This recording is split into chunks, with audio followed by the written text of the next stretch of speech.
Fala pessoal, tudo bem com vocês?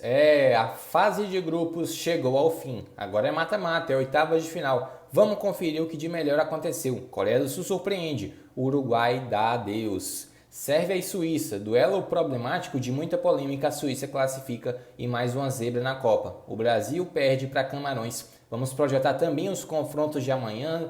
Holanda e Argentina jogam. Vamos tratar sobre isso. Chega mais, eu sou Luiz Eduardo. Inscreva-se no canal e vamos juntos.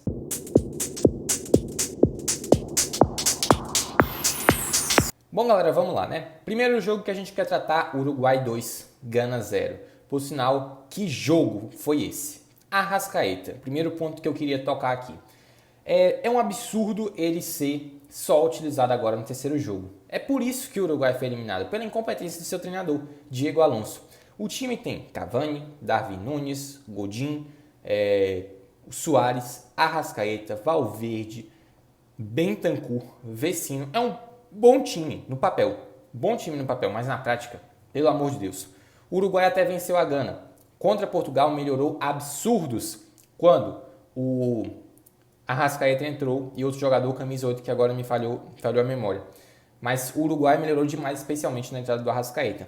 E por que não colocar o cara que foi muito importante nas eliminatórias para começar na Copa do Mundo? Um erro grotesco que aí não teve volta. O Uruguai eliminado, assim como a Gana. E detalhe, ambos os treinadores, o Otto da Gana e o Diego Alonso do Uruguai, ambos deixaram os comandos técnicos das seleções após a eliminação. E ambas as seleções, Uruguai e Gana, vão para casa mais cedo. O Uruguai que poderia ser o adversário do Brasil, mas nananina não. O adversário do Brasil vai, você sabe quem? É a Coreia do Sul, que protagonizou mais uma zebra na Copa, vencendo Portugal por 2-1. E detalhe, a Coreia passou sobre o Uruguai no critério dos gols pró, gols feitos 4-2, que por sinal, só faltando aqui um pouco para o jogo do Uruguai, muitas polêmicas, um possível pênalti em Darwin Núñez não marcado, possível pênalti em Cavani também não marcado, os jogadores saíram muito chateados com a arbitragem, o Cavani deu um soco na cabine do VAR, mas a gente sabe que isso é típico aí de uruguaios, né, após aí uma eliminação com tantas polêmicas, né? Agora, voltando a falar de Coreia do Sul e Portugal, a gente vai destacar que isso é histórico. É a evolução do futebol asiático muito nítida. Não só do futebol asiático, como também do futebol africano.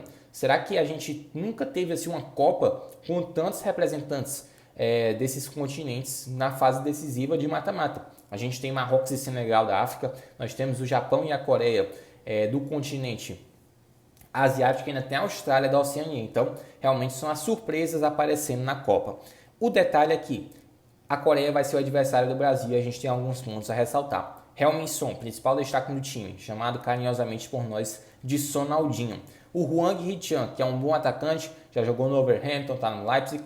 Também tem como destaque o Min Jae, zagueiro do Napoli, o Napoli que é uma das sensações do futebol europeu. E claro, ganhou nada mais, nada menos que Portugal, com Cristiano Ronaldo e tudo. Claro, Portugal não estava com seu time titular, mas não deixa de ser uma grande seleção. A Coreia do Sul tem que ser observada e olho aberto, o Brasil não dá para vacilar. Falando de Sérvia e Suíça, a Suíça venceu por 3-2 num jogaço, jogo emocionante.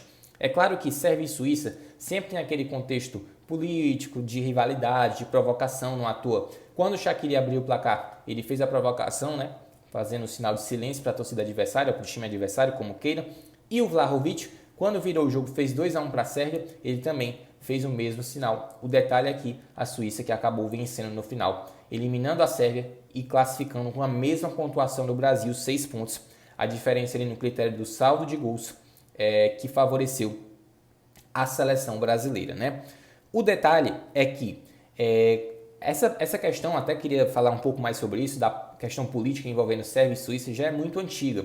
Porque tem a questão, por exemplo, de jogadores que atuam na Suíça, como é o caso do Shaqiri e do Xhaka, que eles têm a nacionalidade ali da região da Albânia, Kosovo, e essas regiões historicamente são bem conflitantes com a Sérvia. Até houve movimentos separatistas, a Sérvia não reconhece a separação, por exemplo, de Kosovo, ainda considera um território pertencente à Sérvia, mas toda essa polêmica que acontece, né, inclusive com direito a um símbolo no vestiário da Sérvia, né, falando em relação à separação. Então, todas essas polêmicas estão incluídas nesse jogo, né? E essa questão desses conflitos étnicos e também, podemos dizer, territoriais no contexto daquele espaço europeu são muito aflorados ainda. E aí eles acabam transcendendo o espaço do futebol e aí ocasionando nessas provocações. Inclusive já teve jogo que teve conflito e tal, com direito a pontos cedidos para as outras equipes prejudicadas.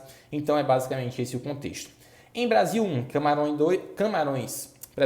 Brasil 0, Camarões 1, a gente vai falar de Aboubakar. Ele foi o principal destaque do jogo em Camarões. No Brasil, Gabriel Martinelli foi bem. Não é que o Brasil tenha jogado ruim, o Brasil até achei que jogou bem, mas o goleiro Epasse estava numa noite espetacular. E a gente vai ressaltar que agora começou a Copa para a seleção brasileira. Não dá mais para ter margem para vacilo, para problema, para erro. Tudo bem, o Brasil não estava entrosado, o Brasil estava com time alternativo. Isso tudo a gente vai ressaltar, assim como também a gente não tratou uma crise na seleção francesa pela derrota contra a Tunísia. Mas olho aberto para a seleção do Tite.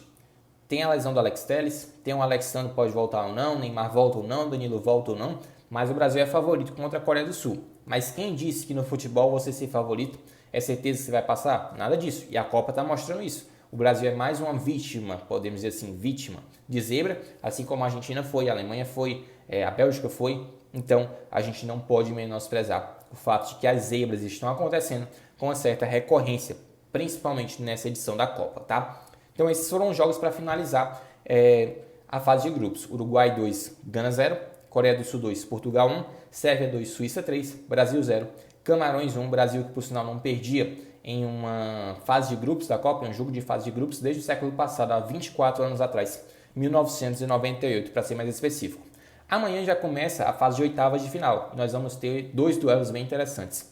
Do lado do Brasil, por sinal, que um desses aí, que passar desses 4 aí, vai estar numa semifinal do lado da chave do Brasil, né?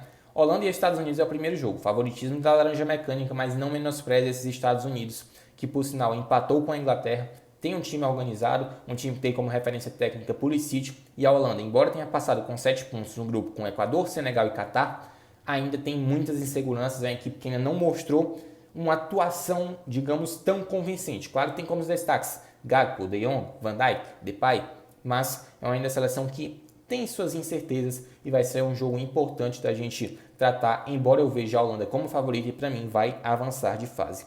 Em Argentina e Austrália, favoritismo total dos hermanos, mas a Austrália classificou não à toa, num grupo que tinha França, Dinamarca e Tunísia. Então a Austrália tem bons nomes, bons valores, é uma equipe que também gosta muito do jogo aéreo e a Argentina tem que prestar atenção nesse aspecto. Foi muito bem num jogo de alta exigência, como foi contra a Polônia, do ponto de vista do jogo aéreo, que era aquilo que a gente projetava, embora a Polônia esteja numa postura recuada. Prevejo muito esse jogo Argentina e Austrália sendo basicamente como foi Argentina e México, Argentina e Polônia, onde a seleção do Lionel Scaloni precisa furar uma defesa, mas também ficar atenta aos contra-ataques, tá? Também prevejo a Argentina favorita e para mim os hermanos passam.